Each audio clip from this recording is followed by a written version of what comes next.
বিংহ্যাম্পটনে এসে গেলাম আমরা।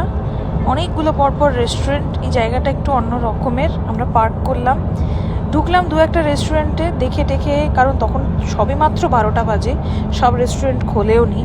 কিছু রেস্টুরেন্ট দেখে যেটা মনে হলো একটু ভালো লাগতে পারে সেখানে ঢুকলাম, যদিও আমাদের ওই দেশি খাবার না হলে তো হয় না। দিয়ে গেছে বাবা বই পড়ছে, মুখস্থ করছে মেনু। আমি ফুল ছিলাম, আমি একটু চাই খেলাম, বাকি সবাই টুকটাক লাঞ্চের জিনিসপত্র নিল। মনীষ খেলো ডাল পুরি, যদিও খাবারটা খুব একটা ভালো ছিল না, কিন্তু চলে যায়। কি বলে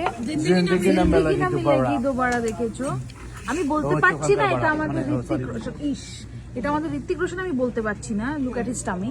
কিন্তু যেটা বলতে পারছি সেটা হচ্ছে ওখানে যে ক্যারেক্টারটা ছিল কবির না কি যেন নাম ছিল, মশি মশি, এ হচ্ছে মশি মশি, এতক্ষণ ল্যাপটপে মশি মশি করে গিলতে এসছে। আমার ব্লগ, আমি কথা বলবো। কিন্তু ওখানে ছিল গ্রিক গড, এখানে বাংলাদেশি গড। এখন বাঙালি যদি পেটটা থাকে কি বাংলাদেশি হয়? হ্যাঁ, ট্রু ট্রু, আই টোটালি। কি দারুণ রোদটা দিয়েছে। আমরা আছি বিংহ্যাম্পটন একটা জায়গায়, এখানে একটা বাঙালি রেস্টুরেন্টে খেলাম, কিন্তু আমি চা খেয়েছি, ওরা সবাই ওটা খেয়েছে। টাটা।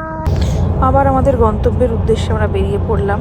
খুব রোদ উঠেছিল তখন, এত সুন্দর লাগছিল চারিদিকটাই। এই রোড ট্রিপের সিনিক বিউটিটাই হচ্ছে মজার, কারণ রাত হয়ে গেলে আর এই সিনিক বিউটিটা থাকে না, দিনের বেলা এটাই ভালো লাগে। তারপরে এই আমাদের গাড়ির মধ্যে ফান, এ ওর পিঠ টিপে দেয়, ও ওর চুল বেঁধে দেয়, আড্ডা হাসি গল্প এইসব করতে করতে আমরা দেখতে দেখতে পৌঁছচ্ছি আর কি।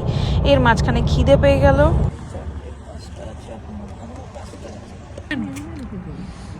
কেমন খেতে এটা?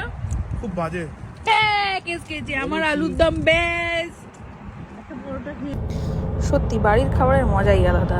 তো পেট পুড়ে খেয়ে ওই যে ছোটবেলার কথা মনে পড়ে গেল। ভূগোলের বইতে পড়তাম যে টারবাইন বা বায়ুকল কি হয়। সত্যি সত্যি বায়ুকল কাছের থেকে দেখে বেশ মজা লাগলো। মাঝখানে আবার বৃষ্টি হয়ে গেল। তারপরে একটা ভীষণ ইন্টারেস্টিং জিনিস চোখে পড়লো। এরকম বাড়ির বাইরে একটা ছোট্ট বাচ্চা মেয়ে হোমমেড লেমনেড নিয়ে বসেছে, সে সেল করছে $1 $2 করে। আমাদের খুব ভালো লাগলো, একরকম এনকারেজ করার জন্যেই আমরা গাড়িটা গিয়ে থামালাম। মন্টি আবার নেমে গিয়ে ওকে হেল্প করলো, কারণ এত হাওয়া দিচ্ছে।